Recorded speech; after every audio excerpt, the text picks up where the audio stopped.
Hi there, Somerset Hills. My name is Pete Morris. I am a fifth grade science and social studies teacher and a graduate school colleague of your assistant superintendent, Colleen.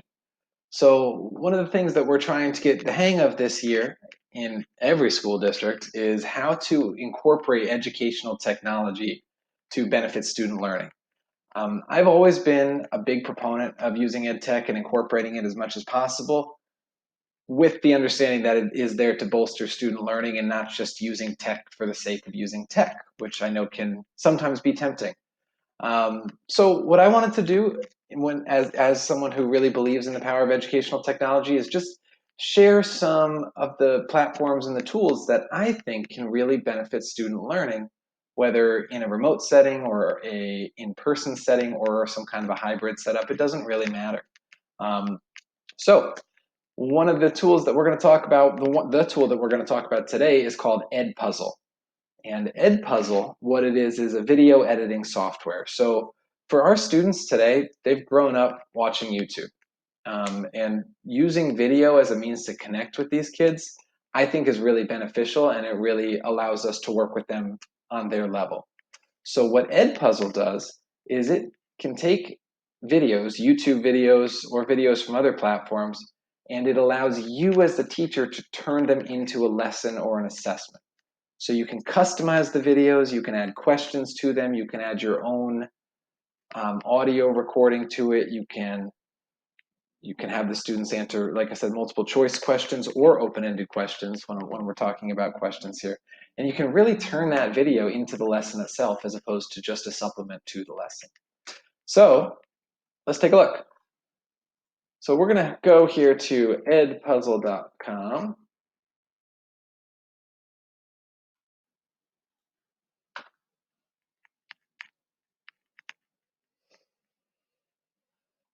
Okay. Now I am logged in, but I'm going to show you how to log out. I'll get rid of my video here. You don't need to see me anymore. We'll just walk you through the rest of how EdPuzzle works here.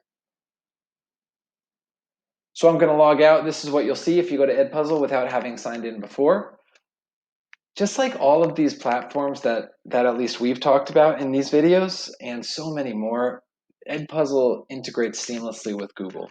So if you click sign up or you click login, it doesn't really matter, and you click that you're a teacher, you can just sign up with Google. So I'm going to choose my school account from Byram Schools. Okay, and now I am in. So this is the home page when it comes to EdPuzzle. So we're going to go over a couple of things today. EdPuzzle, like all of these sites, it's got some neat, funky little features, but I think it's pretty streamlined with the important things that we need to know here. So if I can just direct your attention to these three tabs at the top right: content, gradebook, and my classes. Those are the big ones.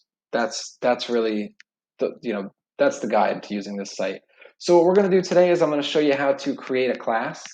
I'm going to show you how to create a video and edit that video and assign it to a class, and then where to go to grade your class. And that's kind of EdPuzzle in a nutshell. So let's kick it off here. Let's make a class. So if we want to make a new class, we're going to go up to My Classes. And what this does is this allows you to assign videos to your certain classes of students without having to just send a link out via email or have the students go to a certain website to find it. This can just allow you to assign these things. EdPuzzle integrates with Google, so you can sign in. EdPuzzle also integrates, along those same lines with Google Classroom. It fits in directly with Google Classroom, which is really, really, really great. And as a Google district, if you have your Google Classroom accounts, I strongly recommend linking them to EdPuzzle, and I'm going to show you how to do that in a minute here. So these are just my classes right here. You may have some, you may not. If you're brand new to this, that's totally cool. As I've said in other videos here, what I love about ed tech, whether it's EdPuzzle, Pear Deck, anything else, any other tools, is you can use them at any level. You can do a deep dive into what these programs can do and really get the most out of them, or you can just dip your toes in the water and see what you can do. I think the fact that you're here watching this video, that shows that you want to get better at this and you want to harness ed tech to bolster student understanding. And that's the most important thing when it comes to using ed tech, not how good at computers you may be. So let's go over here, sorry for my little spiel there, to my classes, and we'll scroll down. You're going to see at the bottom here, add new class. So let's go ahead and click add new class. Okay, so I mentioned before, if you have Google Classroom, you want to use it. You can create a new class here, and I'll show you what that looks like. You would make a name for your class, and essentially what this does is it creates a hub that students can go to, but you need to import your students or you need to direct them to this hub via a link. And that's okay, but it's not as customized for your students. It doesn't make them feel like they're really a part of it. So we're going to click add new class and do this after you've set up your Google Classroom for the year, but we're going to go ahead and click Google Classroom. Okay, so now it's just going to give you the option, select the classes that you want to import. So I've got my period 2, I've got my 6th grade American history. Let's say I want to put both of those into EdPuzzle for the upcoming year. I would click those two options. You can see what I did here. You can check as many as you want. Go ahead and import those classes. And so this is bringing all the data from Google Classroom into EdPuzzle. So it's linking these two platforms. All right. And that's it. That is how you create a class. So you'll see here I have a lot. I have all of my classes in here from last year and a couple from even the year before. I should clean those out, but it doesn't affect anything. You can include as many as you need to here. There is a certain amount of storage space that EdPuzzle will limit you to, but no need to worry about that just yet. You can always delete classes and delete assignments. All right, so we have added ourselves a class. We can see here, if I go to just this class from last year, you can see any assignments. You probably don't have any yet, but you want to just click your students. You can go over to the students tab. I'm not going to click it on mine just to protect the names of my students, but you should be able to see all of your student names and email addresses that have been imported over from Google Classroom, just to make sure everybody's in. All right, so that is how you set up a class in EdPuzzle, pretty straightforward. Now let's talk about making a video. All right, so I just clicked back up on the content tab on the top of the page. So if you're in your content tab, you are able to make your video from here. So let's take a look at how to do that. You'll notice a bunch of videos are posted right on the homepage of EdPuzzle. You can do this a couple of different ways. You can go to popular channels like Khan Academy if you have certain topics that, let's say in math that you're teaching, and search up certain topics, certain videos. TED Talks, Crash Course, any of these platforms. YouTube is definitely the most popular. You can click the YouTube tab and you can search up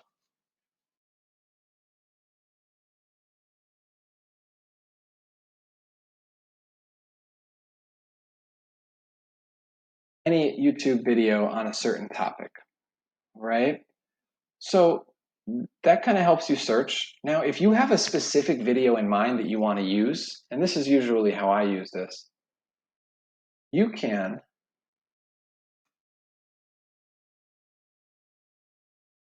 use that video from YouTube. So let's say I want to know how to make a good peanut butter and jelly sandwich.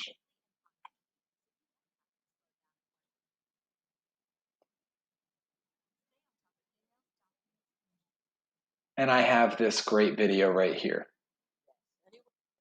So I have this video on YouTube and I want to use this. I want to drop it into EdPuzzle and I want to edit it. Cool.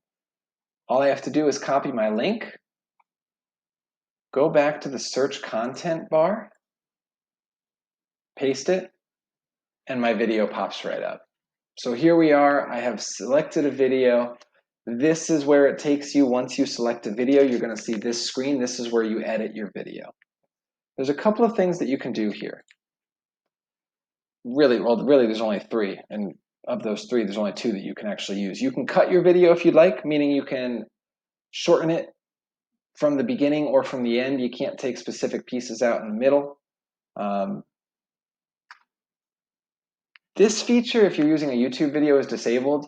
Voiceover feature. For some other videos, you can remove the audio from the video and just include your own audio. So if you have a video, some images that you want your students to see, but you would like to speak over them, you can do that. This is what I think, the main point of EdPuzzle is. This is where you can take your video and turn it into a lesson. So if you are in your video and you click the questions tab, you're going to see 3 options: multiple choice question, open-ended question, and a note. So let's take a look at those. Multiple choice question. You can throw a multiple choice question into your video.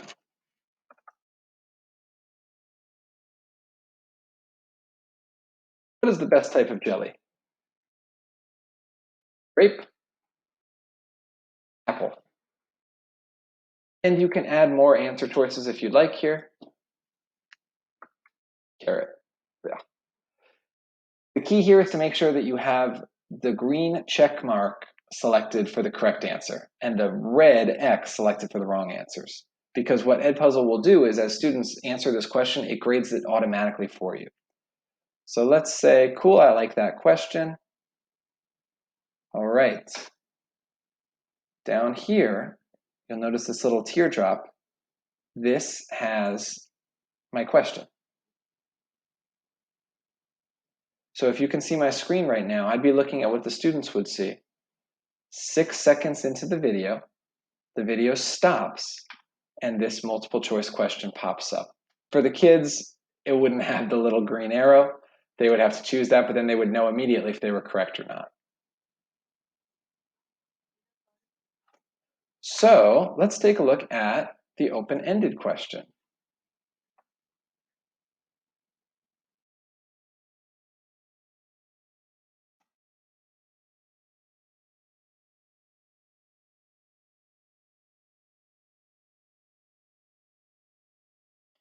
Should you cut the crusts off your PB&J? Why or why not? I don't want the students to just pick an answer here. I want them to do some thinking. I would like to see that critical thinking and those writing skills in this question, because that's how I would like to assess my students. So I can put an open-ended question in, save it. And again, you can see, well, first you can see this little teardrop down here. That's the second question I just put in. Maybe I want to move that, get it away from the first one. The video pauses and the question pops up. The students will have an opportunity to type their answers in.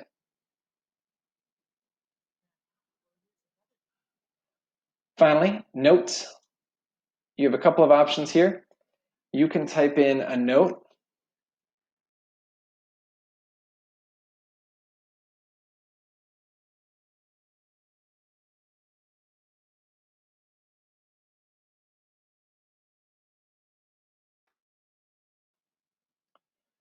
So that it pops up, your students can see it. What's also cool about this is that wherever you would like to place it, you can drop an audio note. So I'm not going to do this on this video because the audio feedback won't come through, but if you would like to pause your video at a certain point and then share your own thoughts or some extra understandings you want your students to know, go to that point in the video and click the little microphone. The microphone will, once you allow it to work, record you speaking.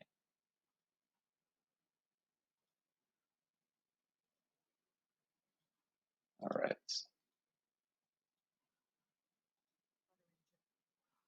So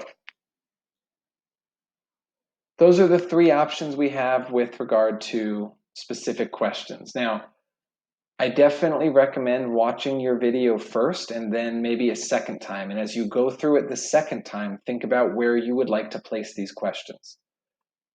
It's a lot easier than knowing exactly which second you want to place the questions at. And then as you go through it the second time, you can pause your video wherever you would like it to pause, and you can drop in your multiple choice question, your open-ended question, or your note. So that's the best part about EdPuzzle. That's how you turn your videos into your lessons or your assessments. Okay, So we've created our video. We want to finish this up and we want to put it in the hands of the students. So let's click the blue finish button up here. Excellent, I've got my created video, right? And you can see down here, a bunch of other people have used this video as well and edited it to make it their own. So what we want to do here is we want to take this video and we want to assign it to our kids. So we're going to go over to the assign button. All right. And if you set your class up with Google Classroom, this makes this step much, much easier. You don't have to just generate a link and then share it with people. Although if you are working with a co-teacher, this is the best way to get them on the same page. If you do generate this link and you can share it with your co-teacher, then they can access the video and edit it themselves and you can work together on that. So if you're working with a co-teacher, you're sharing this with colleagues, go to the public links option. But we want to give this to our kids. So we're going to assign it to a class. Let's say we want to give it to our AP Ancient Civ class. All right, and you can check as many boxes as you'd like here. Start date today. This can be adjusted.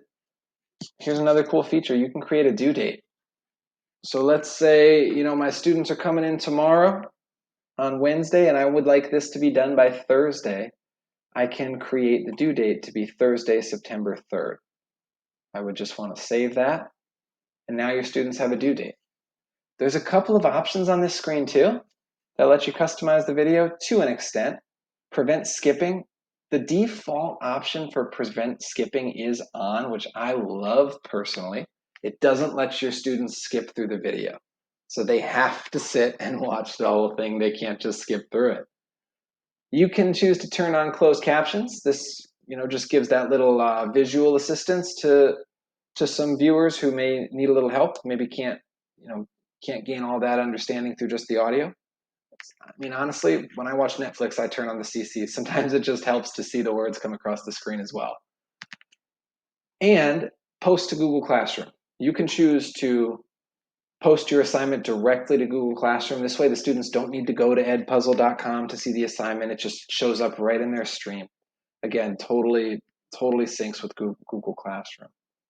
So I'm not going to post that for now because I don't want to scare my students coming in right now. And I'm going to go ahead and assign this.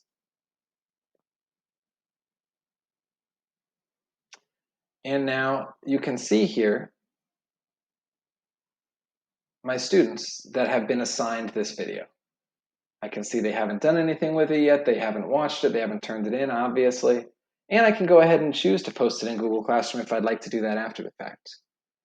Okay, so we've created a class, we have created a video, and we've assigned that video to our classes. So we're almost done here with EdPuzzle. The only thing left that we need to do is be able to grade these assignments because they are assignments. This is classwork, this is schoolwork. So we want to be able to give it a grade, we want to be able to assess our students and provide feedback. So remember I said earlier, these top 3 tabs are the important tabs here. So let's click Gradebook. Okay, so once you go to Gradebook, you are going to see all of the assignments that have been posted for this class. I just assigned this, how to make a peanut butter and jelly sandwich. Nobody has spent any time on it, but I just want to show you what it looks like when they are actual assignments. I'm just going to go back and include those remote learning times. So we've got a couple of assignments here that our students have done. You can see every student down the list. You can see every assignment that they've done, the total time that they've spent on the videos. And then, of course, you can dive in and check out the specific answers that they've given. So this student, LF, he spent 9 minutes on this assignment about Mesopotamia when we were learning about ancient Civ. And I can look down here, and these are his answers to the multiple choice questions. I didn't need to grade these. These were done automatically, which was fantastic. Down at the bottom, there is an open-ended question. And the student had to answer this question. I had to grade their score. And that's the only work that I had to do on this particular grading. So it does make the grading a lot easier for you. in EdPuzzle. If you have some quick assignments that you want to post, some formative assessments that you want to get going, this is a great way to do that. Now, once you're actually grading, I've already graded these, but once you're grading it, it's just going to show up with the pieces that you need to do. You're not going to need to scroll down through every single other answer before you get to the open-ended. That's going to pop up to the top for you so you can grade it, and then you can toggle between your students up here, between previous student and next student. And this will bring you to all your students. Really quick grading, I promise. This is really quick grading. If you set it up with a multiple choice, some multiple choices, maybe an open-ended or two, this is about as quick as it gets. I could provide feedback to my student as well if I wanted to comment on any of these.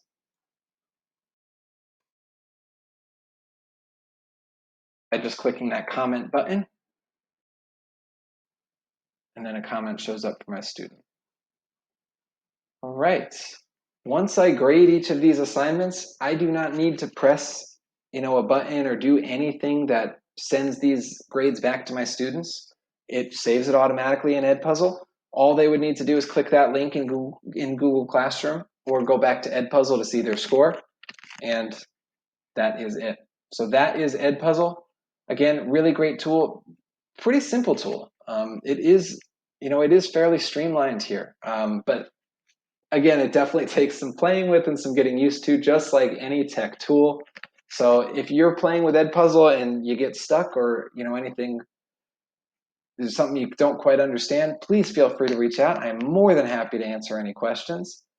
Otherwise, good luck with EdPuzzle, good luck with this school year, and thank you so much for watching.